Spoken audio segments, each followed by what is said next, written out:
বলা হয় a fish with its mouth closed never gets caught. যে মাছ মুখ বন্ধ রাখে সে কখনো ধরা পড়ে না। অর্থনীতির দুনিয়ায় এই প্রবাদের অর্থ হলো আপনার মুখ কোনো সম্পদ নয়, এটা আপনাকে ধ্বংস করার সবচেয়ে বড় ঋণ। আমরা বেশিরভাগ মানুষ মনে করি সম্পদ মানে হলো নিজেকে জাহির করা, বড় গাড়ি কেনা, দামি পোশাক পরা, উঁচু গলায় কথা বলা, মানুষকে দেখানো যে আমি সফল হয়েছি। কিন্তু আমরা ভুল। সত্যিকারের সম্পদ হলো শান্ত, সত্যিকারের ক্ষমতা হলো নীরব। আর যে মুহূর্তে আপনি সেই নীরবতা ভাঙেন, আপনি এমন একটা বিপরীত শক্তিকে আমন্ত্রণ জানান যা আপনার গড়া সবকিছু এক মুহূর্তে ধুলোয় মিশিয়ে দিতে পারে। কেন বলছি? তাহলে ডার্ক ফরেস্ট থিওরিটা শুনুন। কারণ আমাদের বর্তমান দুনিয়াটাও একটা ডার্ক ফরেস্ট, একটা অন্ধকার জঙ্গল। কল্পনা করুন রাতের বেলা সেই ঘন জঙ্গলের ভেতর দিয়ে আপনি হাঁটছেন, হাতে একটা টর্চ। আপনি সেটা জ্বালালে হয়তো এক মুহূর্তের জন্য ভালো লাগবে, নিজেকে আলোকিত মনে হবে। কিন্তু অন্ধকার জঙ্গলে আলো কোনো সাহায্য ডেকে আনে না, ডেকে আনে হিংস্র শিকারীকে। মানুষের স্বভাব হাজার বছরেও বদলায়নি। আমাদের মধ্যে যেমন ঈর্ষা ছিল, আছে, তেমনি আছে প্রতিযোগিতার মনোভাব। সমাজবিজ্ঞানীরা এটাকে বলেন ক্র্যাব বাকেট ইফেক্ট। একটা বালতিতে একটা কাঁকড়া রাখুন, সে বেরিয়ে যেতে পারবে, কিন্তু 10টা কাঁকড়া রাখুন আর কেউ বের হতে পারবে না। একটা যদি বের হওয়ার চেষ্টা করে, বাকি 9টা তার পা ধরে টেনে নামাবে। তেমনি আপনি যখন আপনার আর্থিক সাফল্যের কথা বলেন, আপনার পরবর্তী বড় পদক্ষেপের কথা বলেন, আপনার দারুণ বিনিয়োগের কথা বলেন, কোনো বড় পরিকল্পনার কথা বলেন, তখন আপনি মানুষকে অনুপ্রাণিত করছেন না, আপনি মানুষের সেই জৈবিক প্রবৃত্তিটাকে জাগিয়ে তুলছেন যা আপনাকে বালতির মধ্য থেকে আর বের হতে দেবে না। অর্থাৎ যেখানে কোনো বাধা ছিল না, সেখানে আপনি নিজেই বাধা তৈরি করছেন। প্রাচীন যুগে মানুষ কুদৃষ্টিকে বিশ্বাস করত। তারা মনে করত খারাপ নজর যে কারো সৌভাগ্য নষ্ট করে দিতে পারে। আজকে আমরা সেটাকে একটু ভিন্ন নামে চিনি। মামলা, হামলা, ধার চাওয়া, ফেরত না পাওয়া, ঈর্ষান্বিত বন্ধুর অসৎ পরামর্শ, সামাজিক চাপ ইত্যাদি। কারণ পুঁজিবাদের এই খেলায় তথ্যই সবচেয়ে দামি অস্ত্র, আর আপনি সেই তথ্যই বিনা দ্বিধায় অন্যের হাতে তুলে দিচ্ছেন নিজেকে ধ্বংস করার জন্য। ওয়ারেন বাফেট একবার বলেছিলেন, আমি যখন কোনো কোম্পানির শেয়ার কিনি, সেটা হোক অ্যাপেল কিংবা কোকা-কোলা, আমি কখনোই তার টেলিভিশনে গিয়ে বলি না, টুইটারে টুইট করি না। আমি সম্পূর্ণ অন্ধকারে চলে যাই। আমার কাছে টর্চ থাকা সত্ত্বেও আমি জঙ্গলের মাঝে আলো জ্বালি না, নীরব থাকি, দিনের পর দিন, সপ্তাহের পর সপ্তাহ। কেন? কারণ আমি বলা মাত্রই প্রতিযোগিতা বেড়ে যাবে, শেয়ারের দাম পড়ে যাবে, আর আমার অভিজ্ঞতা এবং জ্ঞানের মূল্য মুহূর্তেই উধাও হয়ে যাবে। নীরবতায় আমাকে 1 টাকার জিনিস 50 পয়সায় কিনতে দেয়, আর সেই 50 পয়সাকে 50,000 করে দেয়। ঠিক ওয়ারেন বাফেটের মতোই আমরা সবাই আমাদের জীবনের যুদ্ধের একজন সেনানায়ক। আর সেনানায়ক কখনো শত্রুপক্ষের সামনে তার কৌশলের মানচিত্র মেলে ধরে না। আপনি হয়তো ভাবছেন কি সব কঠিন কথা বলছি, কিন্তু বিশ্বাস করুন সবাই আপনার ভালো চায় না। আপনার সাফল্য তাদের ব্যর্থতার আয়না। যখন আপনি বলেন আমি এই অসম্ভবকে সম্ভব করেছি, তখন তারা আপনাকে বিজয়ী না ভেবে নিজেদের ব্যর্থ ভাবে, এবং নিজের সেই অহংকে বাঁচাতে তারা অবচেতনভাবে হলেও আপনার ক্ষতি চায়। টাকা ধার চেয়ে, অসৎ পরামর্শ দিয়ে, অথবা কুদৃষ্টি দিয়ে। আপনি হয়তো ভাবছেন এই যুগেও কি আমি নজর লাগার কথা বলছি? হ্যাঁ বলছি, কারণ এটা শুধু কুসংস্কার নয়, এর সত্যতা আল কুরআনেও স্পষ্টভাবে স্বীকৃত। নবী সাল্লাল্লাহু আলাইহি ওয়াসাল্লাম বলেছেন ইন্না আইনাল হক, চোখের নজর সত্য। নবী করিম সাল্লাল্লাহু আলাইহি ওয়াসাল্লাম বলেছেন।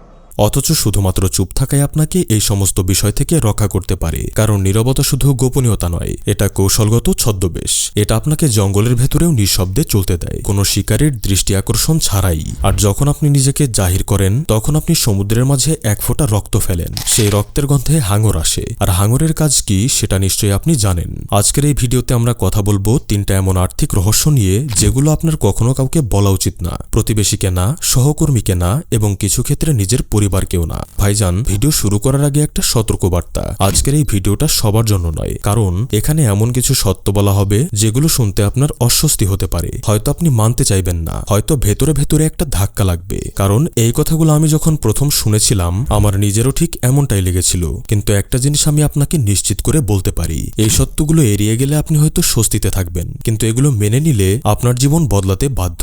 এগুলো কোনো গল্প না, কোনো মোটিভেশন না, এগুলো এসেছে বাস্তব থেকে, বিখ্যাত বই আর সফল মানুষের জীবনের নির্দয় অভিজ্ঞতা থেকে। তাই যদি আপনি সত্যটা জানার জন্য প্রস্তুত থাকেন, তাহলে চলুন শুরু করা যাক। নিয়ম 1। আমাদের প্রথম নিয়মটা সবচেয়ে জরুরি, এবং এটাই পরবর্তী 2টো নিয়মেরও ভিত্তি। সেটা হচ্ছে আপনার মোট সম্পদের সঠিক পরিমাণ জীবনসঙ্গী আর ট্যাক্স অ্যাকাউন্ট্যান্ট ছাড়া পৃথিবীর আর কাউকে জানাবেন না, কখনো না, কোনো অবস্থাতেই না। কথাটা সহজ শোনাচ্ছে, কিন্তু সোশ্যাল মিডিয়ার দেখানোপনার আর অহংকার চালিত এই দুনিয়ায় এই একটা শৃঙ্খলা মেনে চলাটাই সবচেয়ে কঠিন। হয়তো আপনার মন চাইবে সবচেয়ে কাছের বন্ধুকে বলতে যে আমি এইমাত্র প্রথম মিলিয়নের মাইল ফলক পার করেছি, পিঠে একটা বাহবার চাপড়া নিতে, আনন্দটা একটু ভাগ করে নিতে। কিন্তু সেই মুহূর্তেই আপনাকে থামতে হবে, কারণ মানব মনোবিজ্ঞানের একটা অন্ধকার সত্য আছে যেটা কেউ আপনাকে শেখায় না। একবার লোকে আপনার সম্পদের সংখ্যাটা জেনে গেলে তারা আর আপনাকে মানুষ হিসেবে দেখে না, তারা আপনাকে দেখে একটা চলন্ত এটিএম মেশিন হিসেবে। অর্থনীতির ভাষায় এটাকে বলে অডিট ট্র্যাপ বা হিসাব নিকাশের ফাঁদ, যে ফাঁদ আপনার সবচেয়ে সুন্দর সম্পর্কটাকেও নিঃশব্দে ধ্বংস করে দেয়। কিভাবে?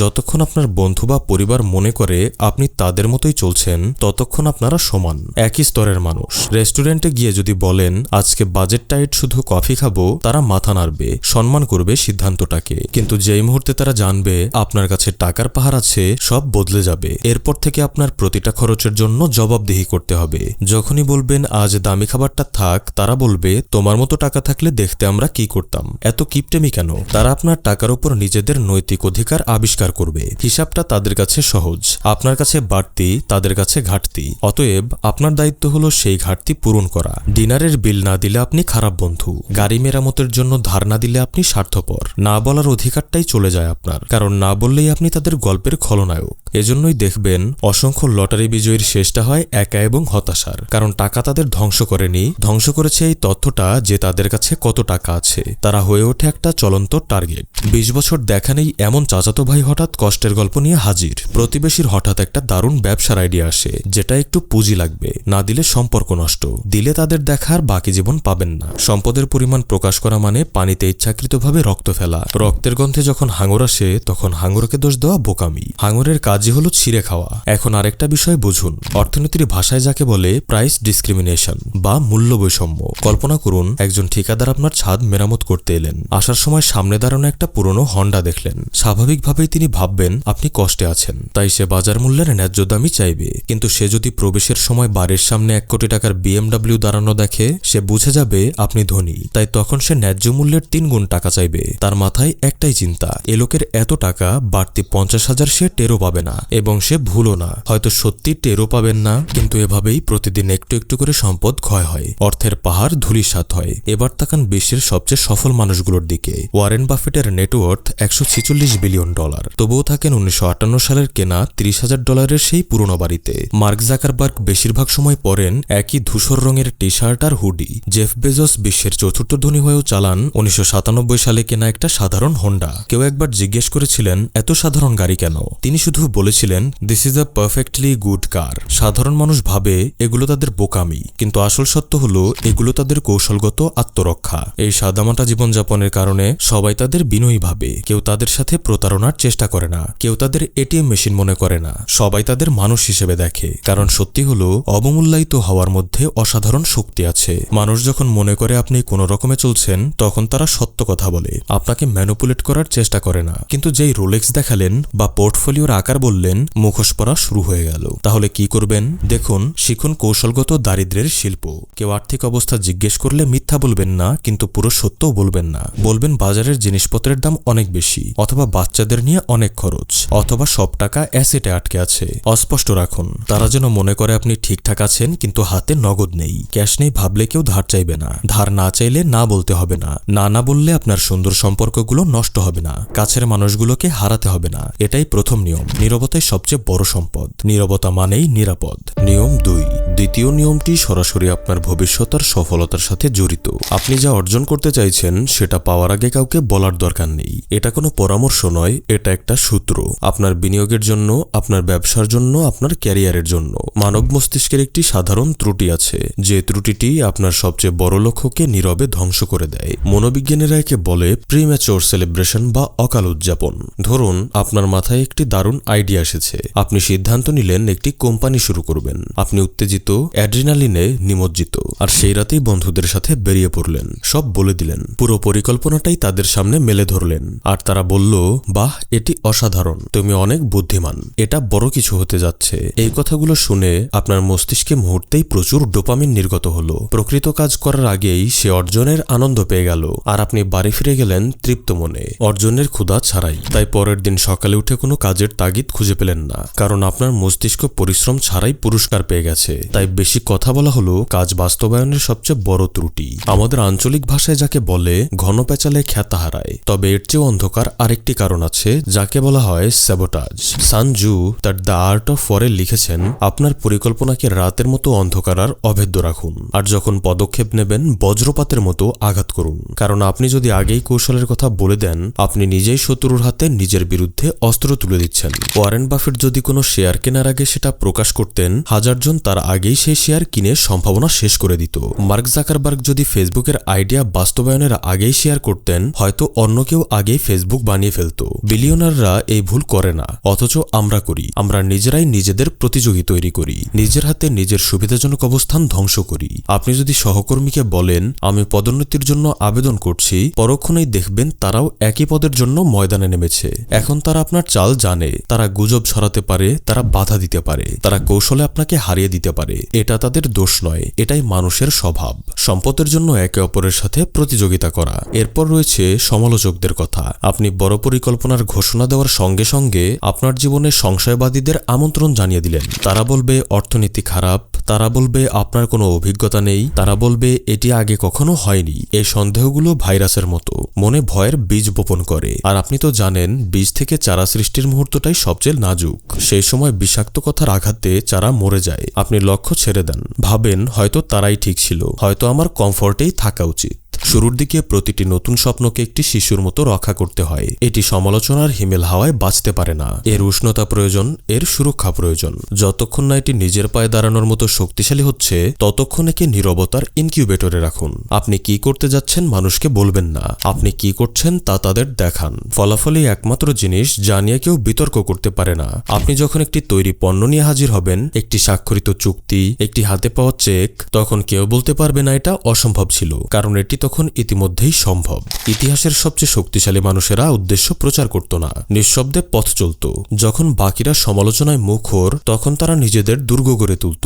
পরিকল্পনা শেয়ার করার আকাঙ্ক্ষা আসলে আপনার অহংের মনোযোগ পাওয়ার চেষ্টা মাত্র। তাই একে প্রশ্রয় দেবেন না, কাজ করুন নিঃশব্দে, সফলতাকে চিৎকার করতে দিন। তৃতীয় এবং সর্বশেষ নিয়ম। এই নিয়মটাই সফল মানুষদের সাধারণ উচ্চাকাঙ্ক্ষীদের থেকে আলাদা করে দেয়। আপনার তুরুপের তাস, আপনার এজ কখনো কারোর সাথে ভাগ করবেন না। এজ মানে কি? এটি সেই বিশেষ জ্ঞান, সেই অনন্য কৌশল, সেই বাড়তি সুবিধা যা আপনাকে অর্থ উপার্জন করতে সাহায্য করে। বিনিয়োগের জগতে এটাকে বলা হয় আলফা, বাজারকে হারিয়ে দেওয়ার ক্ষমতা। অর্থনীতিতে একটি মৌলিক নিয়ম হলো এফিশিয়েন্ট মার্কেটিং হিপনোসিস। এই নিয়মটি বলে টাকা উপার্জনের কোনো পথ যদি একবার জনসম্মুখে চলে আসে, তাহলে সবাই সেটি করতে শুরু করবে। আর যেই মুহূর্তে সবাই করা শুরু করবে, মুনাফা হারিয়ে যাবে। ফুটপাতে 1000 টাকার নোট পড়ে আছে, আপনি তুলে নিতে পারেন, কিন্তু আপনি যদি 1000 মানুষকে বলেন ওই ফুটপাতে 1000 টাকা পড়ে আছে, তাহলে আপনি সেখানে ফিরে যাওয়ার আগেই সব শেষ। আরো সহজ করে বললে, ধরুন আপনি সোনার ডিম দেওয়া একটি রাজহাঁস খুঁজে পেলেন। আপনি কি প্রতিবেশীদের ডেকে দেখাবেন? না, আপনি চারিদিকে বেড়া দেবেন, দেয়াল তুলবেন, গেটে তালা ঝোলাবেন। কারণ আপনি যদি হাঁসটি দেখান, আজ হোক বা কাল কেউ চুরি করার চেষ্টা করবে, সরকার কর বসাবে, প্রতিযোগীরা নকল করবে।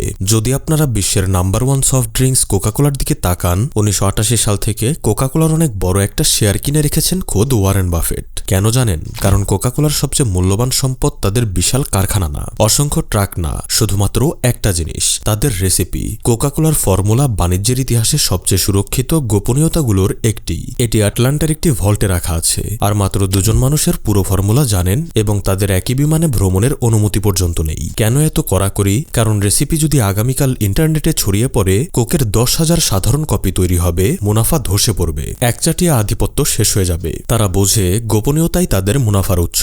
কিন্তু সোশ্যাল মিডিয়ার এই যুগে মানুষ ঠিক উল্টোটা করে। অর্থ উপার্জনের একটা পথ খুঁজে পায়, হয়তো ড্রপশিপিং এর কোনো বিশেষ ক্ষেত্র, হয়তো একটি ট্রেডিং অ্যালগরিদম, হয়তো রিয়েল এস্টেটের কোনো ফাঁকফোকর। তারপর ইউটিউবে গিয়ে সবাইকে শেখায়, 99 টাকায় কোর্স বিক্রি করে, একটুখানি জনপ্রিয়তার জন্য নিজের সোনার ডিম দেওয়া হাঁসটি হাতছাড়া করে। এরপর অবাক হয়ে ভাবে কৌশলটি আর কাজ করছে না কেন? করবে না, কারণ আপনি নিজেই বিশ্বকে জানিয়ে দিয়েছেন, নিজেই নিজের প্রতিযোগী তৈরি করেছেন, আপনার আলফাকে বিটাতে পরিণত করেছেন। এই রুডো সত্যটি মনে রাখুন, কেউ যদি আপনাকে সোনার খনির মানচিত্র বিক্রি করে তাহলে বুঝবেন খনিটা আসলে খালি। খনিটা যদি ভরা থাকতো সে নিজেই খনন করত, মানচিত্র বিক্রি করত না। প্রকৃত বিজয়ীরা নীরব থাকে, অন্য কেউ লক্ষ্য করার আগেই তারা বাজারের সুযোগ কাজে লাগিয়ে ফেলে। তাই কোনো বিশেষ কৌশল পেলে নিজের কাছে রাখুন, রক্ষা করুন। ইগোর বশবর্তী হয়ে বড়াই করবেন না। আপনার ইগো চায় বিশ্ব জানুক আপনি কত বুদ্ধিমান, কিন্তু আপনার ব্যাংক অ্যাকাউন্ট চায় লোকে ভাবুক আপনি শুধু ভাগ্যবান। মানুষকে ভাবতে দিন আপনি হঠাৎ করে সফল হয়ে গেছেন। তারা যখন আপনার ভাগ্য নিয়ে বিতর্ক করছে, আপনি তখন আপনার সফলতাকে আরো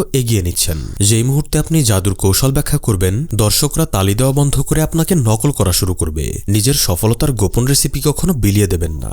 ভাইজান, আজকের ভিডিওটা একটু ভিন্ন ধাঁচের ছিল, একটু বেশি ডার্ক আর গভীর আলোচনায় চলে গিয়েছিলাম। এটা ছিল আমার প্রথম এমন ধরনের চেষ্টা, তাই আপনাদের মতামতটা আমার জন্য সত্যিই অনেক গুরুত্বপূর্ণ। ভিডিওটা কেমন লেগেছে অবশ্যই কমেন্টে জানাবেন। আর যদি এই ধরনের রহস্যময়, গোপন আর একটু ভিন্ন স্বাদের কন্টেন্ট আপনাদের ভালো লাগে তাহলে জানিয়ে দিন। আমি আবারও চুলছেরা অভিযান চালিয়ে আপনাদের জন্য নতুন নতুন ডার্ক ও রহস্যময় ফাইন্যান্সিয়াল ভিডিও নিয়ে হাজির হব। ধন্যবাদ।